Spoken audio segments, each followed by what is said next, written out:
7. Prototip ali minimalno sprejemljiv produkt.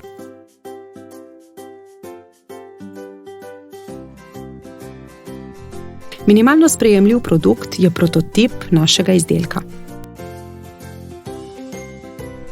Je način, kako z najmanjšim možnim vložkom truda, časa in denarja pridemo do prototipa, ki bo razložil funkcijo našega končnega produkta. Pri tem ni pomembno, ali prototip dejansko deluje in opravlja svojo funkcijo. Pomembno je le, da ljudje razumejo vrednost našega končnega produkta. Da si torej znajo predstavljati, kako bo naš končni produkt deloval in kakšno vrednost jim prinaša naša rešitev. Kako izdelamo minimalno sprejemljiv produkt? Kot rečeno, je cilj izdelati prototip s kar se da malo vloženega dela, časa in denarja. Pomisliti moramo, kaj so absolutno ključne funkcije naše končne rešitve, ki bodo osebi prikazale uporabnost. Kar ni nujno, v minimalno sprejemljiv produkt ne vključujemo. Glavni cilj minimalno sprejemljivega produkta. Končni cilj minimalno sprejemljivega produkta je testiranje uporabnosti naše rešitve. S prototipom dobimo hiter in enostaven način za preverjanje, ali bo naša rešitev ljudi zanimala ali pač ne. To je ključnega pomena za nadaljnji razvoj, saj nam minimalno sprejemljivi produkt hitro pove, ali bo kdo za našo rešitev pripravljen plačati. Minimalno sprejemljivi produkt pokažemo potencialnim strankam. Ukolikor takoj razumejo vrednost našega minimalno sprejemljivega produkta, potem je prototip dobro zastavljen.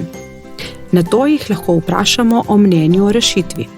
Ukolikor v veliki večini ne dobimo pozitivnega odziva, moramo rešitev zasnovati na novo. Pri tem si pomagamo s pridobljenimi mnenji. Nekaj primerov, kako lahko testiramo končni produkt, ne da bi ga naredili. Prvič, predstavitev produkta preko enostavne spletne strani. V večini primerov za testiranje želje zadostuje že enostavna spletna stran. Na stran damo kratek opis ali video o končnem produktu, ključna sporočila za naše potencialne stranke ter možnost kontakta v primeru, da nekoga nakup zanima. Spletno stran objavimo na kanalih, ki smo si jih izbrali, in nato merimo število obiskovalcev ter pridobljenih kontaktov. Drugič, produkt narišemo. Ljudje smo vizualna bitja. Zato pri razlagi pogosto pomaga, če produkt narišemo ali izdelamo 3D reprezentacijo produkta. Risbe, slike uporabimo pri intervjujih potencialnih strank ter merimo njihove odzive. V idealnem scenariju poskusimo prodati prednaročila. Tretjič, izdelamo maketo produkta. Če želimo iti še korak dlje, lahko izdelamo maketo produkta. Ta je lahko sestavljena iz kartona, plastike, lesa. Potencialni stranki dajo vpogled v to, kako bo končni izdelek izgledal, ne da bi produkt dejansko deloval. Poslužimo se lahko tudi 3D tiskanja, ki je zelo primerno poceni orodje za prototipiranje. Domača naloga. Pomislite, kaj so 2 do 3 najbolj ključne funkcije vašega produkta, brez katerih funkcij produkt absolutno ne more obstajati. Ko imate te odgovore, premislite, kako bi te funkcije lahko na čim bolj enostaven način testirali. Zapišite ključne funkcije in zamislite si, kako bi izdelali minimalno sprejemljiv produkt. Še boljše pa je, da minimalno sprejemljiv produkt kar izdelate, če lahko. Poleg omenjenega sestavite načrt, kako boste s pomočjo minimalno sprejemljivega produkta testirali zanimanje pri vaših kupcih. Na srečanju z mentorjem boste še enkrat preučili, kakšen je najboljši minimalno sprejemljiv produkt za vaš primer in kako ga uporabiti za testiranje.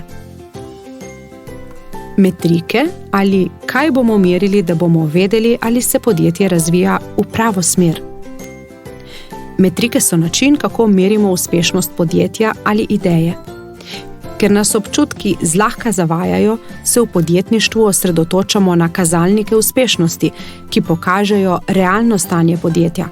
S pomočjo metrik merimo, kje delujemo dobro in kje potrebujemo procese izboljšati. Ključne metrike. Ključne metrike merijo uspešnost podjetja. Vsako podjetje želi na koncu delati dobiček, zato je vedno glavna, ključna metrika količina prodanih artiklov oziroma promet podjetja. V primeru, da podjetje svojih izdelkov še ne prodaja, je ključna metrika lahko tudi količina zaključenih transakcij. Drugi kazalniki uspešnosti. Poleg grobih finančnih podatkov podjetje meri tudi druge kazalnike, ki kažejo na uspešnost podjetja. To so lahko na primer količina ključnih partnerjev, število povpraševanj po izdelku, število ljudi, ki trdijo, da bi izdelek kupili, število uporabnikov, število obiskov na spletni strani in tako naprej. Vsako podjetje ima svoje kazalce uspešnosti, saj niti dve podjetji nista enaki. Domača naloga.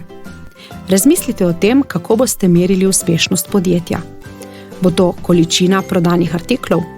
Število uporabnikov vašega artikla? Kaj tretjega?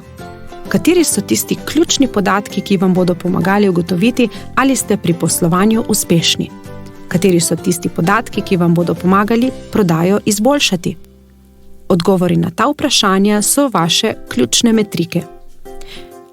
Na srečanju z mentorjem boste pregledali vaše ugotovitve.